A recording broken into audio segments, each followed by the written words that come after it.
কয়েকদিন ধরে গত প্রায় ৮-১০ দিন ধরে চোরাইবাড়ি থেকে সাবরুম পর্যন্ত বিভিন্ন জায়গায় রাস্তায় চলতি যে সকল ট্রাক গাড়ি, বাস গাড়ি বিভিন্ন সামগ্রী নিয়ে যাতায়াত করছে যে সকল গাড়িগুলো, সেই গাড়িগুলোকে আমি সব বলবো না, কয়েকটি ক্লাব এবং কয়েকটি শ্রমিক সংগঠন তারা রাস্তায় দাঁড় করিয়ে শ্রমিকদের, বিশেষ করে ড্রাইভারদেরকে দাঁড় করিয়ে ওনারা বিশ্বকর্মা পুজো এবং দুর্গা পুজোর চাঁদা চাইছে। তো কয়েকটা ক্লাব যারা চাইছে, আমি তাদের কাছে উদ্দেশ্যে বলবো যে ক্লাব মানে সামাজিক সংস্থা, সমাজের মানুষকে কিভাবে আনন্দময় রাখা, খুশি করে রাখা, সমাজের প্রতি দায়বদ্ধতা নিয়ে সামাজিক সংস্থা কাজ করা। তো সেই জায়গায় ড্রাইভারদেরকে দুর্গা পুজোর জন্য চাঁদা চেয়ে জোর জবরদস্তি করা, ড্রাইভারের প্রতি আঘাত দেওয়া, এরকম কমপ্লেন প্রমাণসহ আমাদের কাছে এসছে।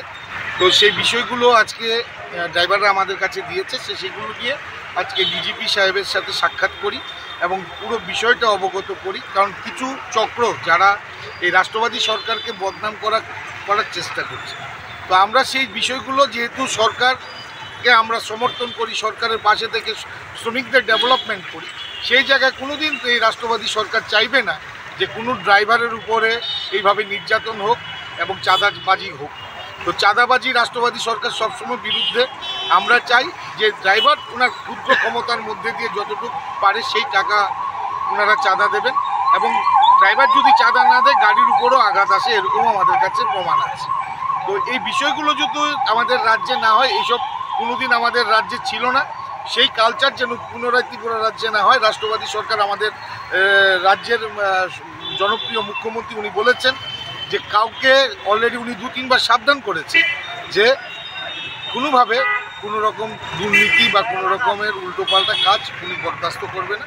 তো সেই বিষয় নিয়ে আজকে ডিজিপি সাহেবের কাছে আসা, এবং উনি আমাদের প্রতিশ্রুতি দিয়েছেন যে স্পেসিফিক যদি কোনো আরেকটা নেক্সট কোনো ঘটনা হয়, উনি আমাদেরকে একটা নাম্বার দিয়েছেন, সেই নাম্বারে ওনাদের ফোন করে ওনাদেরকে জানাবার জন্য, এবং সাথে সাথে অ্যাকশান নেবেন, এবং এই রাজ্যে এই ঘটনাগুলো পুনরাবৃত্ত যেন না হয়, সেটাই মজদুর মনিটরিং সেলের কাজ। কারণ আমরা শ্রমিক রিপ্রেজেন্টেটিভ হিসেবে কাজ করি, সমাজে থেকে প্রকৃত শ্রমিক স্বার্থে যদি কাজ না করি, সেই শ্রমিক সংগঠন আমরা করি না। আমরা এই রাজ্যে দায়িত্ব নিয়ে বলতে পারি, শ্রমিকদের স্বার্থে, শ্রমিকদের ভবিষ্যতের কথা চিন্তা করে, মানসিকতা নিয়ে আমরা এই রাজ্যে কাজ করি। আমরা চেষ্টা করি সবাইকে নিয়ে ঐক্যবদ্ধ হয়ে একটা রাষ্ট্রবাদী বিচারধারা নিয়ে রাষ্ট্র নির্মাণে কাজ করার জন্য।